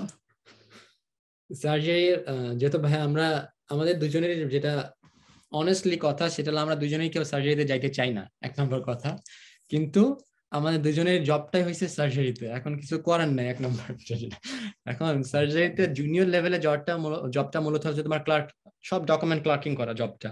এখানে পেশেন্ট আসবে, রিসিভ করতে হবে, এবং পেশেন্টকে ডেইলি ফলো আপ এবং তার প্রি অপ দেয়া বা ফ্লুইডস প্রেসক্রাইব করা বা মেডিসিন প্রেসক্রাইব করা, এইগুলা। আরেকটা কথা, আমি খুবই ইম্পর্টেন্ট কথা, এটা আমাদের সবার জন্য খুব ইম্পর্টেন্ট, এই দেশে আইভি ক্যানুলা করা, ব্লাড নেওয়া, এবিজি করা, এটা ডক্টররাই করে ম্যাক্সিমাম সময়, যেটা আমরা বাংলাদেশে অভ্যস্ত না। আমি স্পেশালি আমরা দুজনেই, আমি কখনো এবিজি করিনি আমার লাইফে বাংলাদেশে, ক্যানুলা করিনি। ক্যানুলা করলেও হাতে গোনা দুই একটা। এখানে আসার পর তো আমাকে প্রথম দিনে ধরাই দিছে যে ব্লাড নিয়ে আসো ক্যানুলা। এখন তো একটা বিপদ যে আমি করছি বাংলাদেশে ধরো ক্যানুলা বা ব্লাড, বাট ওই রকম তো আমি এক্সপার্ট না। সারা জীবন দেখছি আমাদের নার্সিং স্টাফরা, নার্সিং কলিগরা সবসময় করে, এখানে এসে প্রথম দিনে এই কাজ করছে। যাই হোক, এটা আমাদের শিখে আসতে হবে, এক নম্বর কথা। এবিজিটাও এখানে ডক্টররা করে, এখানে মেডিকেল স্টুডেন্টরা খুবই কম্পিটেন্ট এইসব প্রসিডিউরে। ওরা থার্ড ইয়ার ফোর্থ ইয়ার থেকে, এখানকার যারা লোকাল গ্রাজুয়েট হয় ওরা থার্ড ইয়ার থেকেই তাদের হসপিটাল প্লেসমেন্ট থাকে, ওরা থার্ড ইয়ার থেকে এসে রোগী ক্লার্ক করা, ক্যানুলা করা, ব্লাড ড্র করা সব ওরা করে। সো এইখানে আমাদের একটা গ্যাপ থাকে, প্লাস এবিজি করার একটা গ্যাপ থাকে। এবিজিটা আমি আমার লাইফে এবিজি কোনোদিন বাংলাদেশে করিনি, এখানে এসে আমি এবিজি করা, মানে ব্লাড গ্যাস অ্যানালাইসিস যেটা আর কি ভাইয়া, আর্টেরিয়াল ব্লাড গ্যাস অ্যানালাইসিস, এখানে এসে দেখছি। এই কয়েকটা জিনিস আর কি আমাদের একটু শিখে আসা উচিত বাংলাদেশ থেকে। আর জেনারেল সার্জারি ফিল্ডের মধ্যে ভাইয়া সার্জারি স্কোপ খুব ভালো, কেউ যদি শিখতে চায় খুবই ভালো, কনসালটেন্টরা খুবই ভালো, মানে বকাঝকা তো দূরে থাক, কোনো প্রশ্ন তোমাকে কাঁধে হাত দিয়ে শিখাই দিবে। তুমি ব্রেকে না গেলে তোমাকে জোর করে ধরে ব্রেকে পাঠাবে, যে তুমি সারাদিনে ব্রেক পাওনি, রাউন্ড শুরু হয়েছে, তোমাকে বলবে না না তোমাকে রাউন্ড থাকতে হবে, তুমি খেয়ে আসো, ব্রেক নিয়ে আসো। উনি নিজেই রাউন্ড দিবে, উনি নিজের কাজ নিজে করবে, রেজিস্টার নিজের কাজ নিজে করবে, কোনোদিন তোমাকে অর্ডার করবে না, ধমক দিবে না, তোমাকে সুন্দর মতো বুঝাই দিবে, প্রত্যেকটা জিনিস এভাবে ভেঙে ভেঙে দেখাই দিবে। একটা। দুই নাম্বার কথাটা হলো সার্জারি ট্রেনিংটার মধ্যে এখানে তোমাকে তো ফাউন্ডেশন ইয়ার 1, ফাউন্ডেশন ইয়ার 2, আমাদের যেটা ইন্টার্নশিপ করি আমরা, এটা দেশের ফাউন্ডেশন ইয়ার 1, এরপর আরেকটা এদের আছে ফাউন্ডেশন ইয়ার 2, যেটা আমাদের ইন্টার্নশিপের পরের বছর। কিন্তু এখানে FY2 তে ওরা রোটেশন হয়, সার্জারি মেডিসিন গাইনি রোটেশন হয়, তো ওদের 2 বছর রোটেশনাল ইন্টার্নশিপ যেটা হলো। এরপরে ভাইয়া সার্জারিতে ঢুকতে কোর্স সার্জিক্যাল ট্রেনিং এ ঢুকতে হবে, কোর্স সার্জিক্যাল ট্রেনিং এ ঢোকার পরে দেন স্পেশালিটি ট্রেনিং এ ঢুকতে হবে। এখন আমরা যারা ইন্টারন্যাশনাল মেডিকেল গ্রাজুয়েট, আমাদের FY1 FY2 কমপ্লিট করার পরে একটা ফর্ম সাইন করতে হয় আমাদের সুপারভাইজারের আন্ডারে, এটাকে বলা হয় crest form, certificate of readiness to enter speciality training. অনেক লম্বা একটা ফর্ম, মোটামুটি 10-15 পেজের একটা ফর্ম। এখানে বিভিন্ন গ্যাপ ঘর টানা থাকে, উনি টিক দিয়ে দিয়ে তোমার সুপারভাইজিং কনসালটেন্ট সাইন করবে। সাইন করার পরে FY2 ক্লিয়ার করার পরে তুমি ন্যাশনাল রিক্রুটমেন্ট হয়, কোর্স সার্জিক্যাল ট্রেনিং, বা কেউ ইন্টারনাল মেডিসিন ট্রেনিং এ যাইতে চায় বা কেউ রেডিওলজিতে যেতে চায়, তখন ট্রেনিং এ অ্যাপ্লাই করবে, করার পরে ইন্টারভিউ দেওয়ার পরে সে কোর্স সার্জিক্যাল ট্রেনিং এ জয়েন করবে। এবং ভালো ফিল্ড ভাই ভালো, এবং জব ভ্যাকেন্সির ক্ষেত্রে জুনিয়র লেভেলে জবটা কম, যেটা একদম সত্যি কথা। বাট যখন তুমি আস্তে আস্তে আস্তে আস্তে, সবার আগে দরকার NHS এন্ট্রি, যখন তোমার NHS এ তোমার একটা এক্সপিরিয়েন্স হয়ে গেল, এর জন্য তোমার তখন মোটামুটি দরজাটা খুলে গেল, এরপরে ভাইয়া তোমার আস্তে আস্তে আস্তে জব ভালো। বাট প্রথম জবটা একটু টাফ, এটা এখন হচ্ছে আমার নিজে দেখা। আমি অলমোস্ট 200-250 জব অ্যাপ্লাই করার পর ইন্টারভিউ পাইছি, হইতে পারে ভাই আমার এক্সপিরিয়েন্স একদমই নাই, আমি একদম ফ্রেশ গ্রাজুয়েট, এটাও একটা কারণ হতে পারে। বাট জুনিয়র লেভেলে জবটা একটু কম, বাট আস্তে আস্তে রেজিস্টার, মিড রেজিস্টার বা তোমার course training, internal medicine training, এইগুলোতে জব মোটামুটি ভালো, আলহামদুলিল্লাহ, খারাপ না। আচ্ছা। আর ভাই জানতে চাই আপনাদের কাছে যে আসলে এরপরে তো প্ল্যাব ইউকেএমএল এ দিয়ে রিপ্লেস হচ্ছে, তো এইটার ব্যাপারে আপনারা কি বলতে পারেন? মানে এখানে কি চেঞ্জেস আসতে পারে বা কেমন কি হতে পারে ইউকেএমএল তে? ইউকেএমএল এর সম্বন্ধে আমি যতটুকু জানি ততটুকু বলি। আমি একটু আগে দেখলাম এটা হলো তোমার 24 থেকে সম্ভবত এই চেঞ্জটা ওরা আনছে, আর দুইটা পার্টে হচ্ছে। একটা হলো অ্যাপ্লাইড নলেজ টেস্ট, একেটি, যেটা সম্ভবত নাম দিচ্ছে, যেটা প্ল্যাব ওয়ান, অলমোস্ট প্ল্যাব ওয়ান এর মতোই, এটা এমসিকিউ টাইপের হবে। আর একটা নাম দিচ্ছে ক্লিনিক্যাল প্রফেশনাল স্কিল সামথিং, সিএসপিসি বা কিছু একটা নাম দিচ্ছে, এটা প্ল্যাব টুর মতোই। এটা তোমার ক্লিনিক্যাল স্কিলস নিয়ে কাজ করবে। শুধু ওদের ওয়েবসাইটে ওরা এখন পর্যন্ত এই দুইটা পার্টের কথা মেনশন করছে। অবশ্যই এর আগে ইংলিশ টেস্ট দিতে হবে, এবং ওরা এটার ফিটা এখনো ফিক্স করেনি, ওরা রিভিউ করে হয়তো বা একটা ফি ফিক্স করবে এই দুইটা পার্টের জন্য।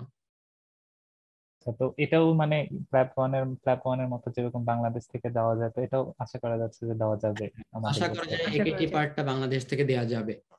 আচ্ছা আচ্ছা, ধন্যবাদ ভাইয়া। এরপরে শরীফুল হাসান রাকিব কিছু কথা বলবে। থ্যাংক ইউ ভাইয়া, আপনাদের সাথে অনেক প্রাণবন্ত কনভারসেশন হলো। আমরা অনুষ্ঠানের একেবারে শেষ পর্যায়ে চলে এসেছি।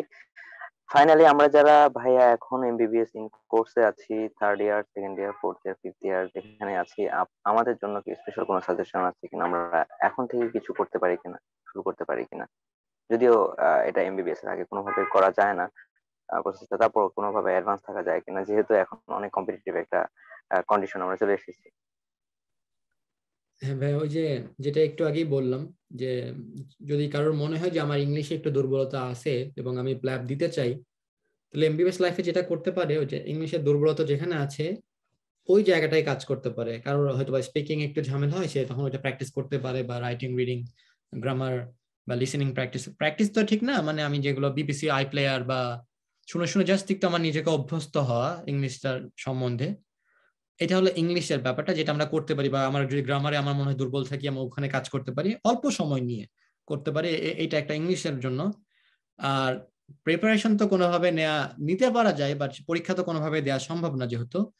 তো আমার মতে প্রফেশনাল এক্সাম গুলো ভালো মতো ক্লিয়ার করে যত তাড়াতাড়ি সম্ভব এমবিবিএসটা কমপ্লিট করে, যে যত আগে প্ল্যাব ওয়ান দিতে পারবে, একটু আগে বললাম, সে তত আগে প্ল্যাব টু দিতে পারবে। এটা হলো মেইন কথাটা। সো আমরা এখন মেইন টার্গেট হলো যত তাড়াতাড়ি সম্ভব ঠিক বইতে এমবিবিএসটা ক্লিয়ার করে ফেলা। এরপর এমবিবিএসটা ফাইনাল প্রফ দিয়েই আমরা প্রিপারেশন যেটা আছে, যেটা প্ল্যাবেবল, প্ল্যাব ওয়ান, কেস যদি বলি, সেটা একসাথে, এবং আইএলটিএস ওইটির প্রিপারেশন নিয়ে শুরু করতে পারি। আমার মনে হয় এটা বেটার। তখন ইন্টার্নশিপের আগে থেকে ফাইনাল প্রফ দেওয়ার পর থেকে যে ফাঁকা সময়টা থাকে, এটা অনেক সময় পাওয়া যায়। এখানে তোমার প্রিপারেশন নিয়ে ইংলিশ টেস্টটা দেওয়া এবং ইংলিশ টেস্ট ক্লিয়ার করে ইন্টার্নশিপের সময় থেকেই ইউকেএমএল একেটি হোক বা প্ল্যাব ওয়ান হোক, এটার প্রিপারেশন শুরু করা। আরো আমি বলবো যে মেডিকেল স্টুডেন্টরা যেটা করতে পারে, তারা যে যে ধাপে যেতে চায়, মানে প্ল্যাব হোক বা এমসি হোক, ওইটার ফেসবুক গ্রুপে অ্যাড হয়ে যেতে পারে। তাহলে আপ টু ডেট নলেজটা পেতে পারবে যে এখন এখন কিরকম কোয়েশ্চেন হচ্ছে, বা এখন মানে কি চেঞ্জ গুলো আসতেছে, এগুলা জানার জন্য ফেসবুক গ্রুপে অ্যাড হয়ে যেতে পারে। এটাতে তো আর ক্ষতি নাই। আর একটু দেখে রাখলো যে আমি কোথা থেকে ম্যাটেরিয়ালস গুলো কালেক্ট করতে পারি, না হলে দেখা যাবে যে ফাইনাল প্রফ পাস করার পরে ম্যাটেরিয়ালস এর পিছনে ছুটতে ছুটতেই টাইম শেষ হয়ে যাচ্ছে এরকম। তো ম্যাটেরিয়ালস গুলা একটু গুছিয়ে রাখা, তারপরে ইংলিশের উপর একটু জোর দেওয়া, এরকম করে করে যদি মেডিকেল লাইফ থেকে একটু আগায় থাকে, তাহলে আমার মনে হয় যে ইন্টার্নশিপের সময়টা জাস্ট একটু প্রিপারেশন নিয়ে পরীক্ষা দিলেই মানে তার সময়টা বেঁচে যাবে, আমার এটা মনে হয়। কারণ অনেকেরই ক্লিয়ার আইডিয়া নাই, তো কোথা থেকে পড়বে, কি কি পড়বে, এগুলো জানতে জানতেই সময় শেষ হয়ে যায় এরকম আর কি। থ্যাংক ইউ ভাইয়া এন্ড আপু, এত সুন্দর করে ডিসক্রাইব করার জন্য। আমরা আর কথা বাড়াবো না, আমরা একদমই শেষের পর্যায়ে চলে এসেছি। আপনাদেরকে অসংখ্য ধন্যবাদ পুরোটা সময় জুড়ে আপনাদের মূল্যবান সময়ের কিছু অংশ আমাদের দেওয়ার জন্য। আমরা যারা জুনিয়র আছি তাদের কাছে আপনাদের যে ল্যাবের যে জার্নিটা সেটা শেয়ার করার জন্য। আশা করছি ইন ফিউচার আমরা মেডিবিতে আপনাদেরকে আবারও দেখতে পাবো অন্য কোনো সময়ে, অন্য কোনো ভাবে। এবং মেডিবি তরফ থেকে আপনাদেরকে এবং যারা আজকে শুনছেন সবাইকে অসংখ্য ধন্যবাদ। শোনার জন্য। ভবিষ্যতে আমরা হয়তো আরো কোনো প্রোগ্রাম নিয়ে, আরো কোনো লাইভ নিয়ে, আরো কোনো সেশন নিয়ে এবং আরো কোনো কোর্স নিয়ে হাজির হবো আপনাদের সাথে। সে পর্যন্ত সবাই ভালো থাকবেন, সুস্থ থাকবেন। আসসালামু আলাইকুম।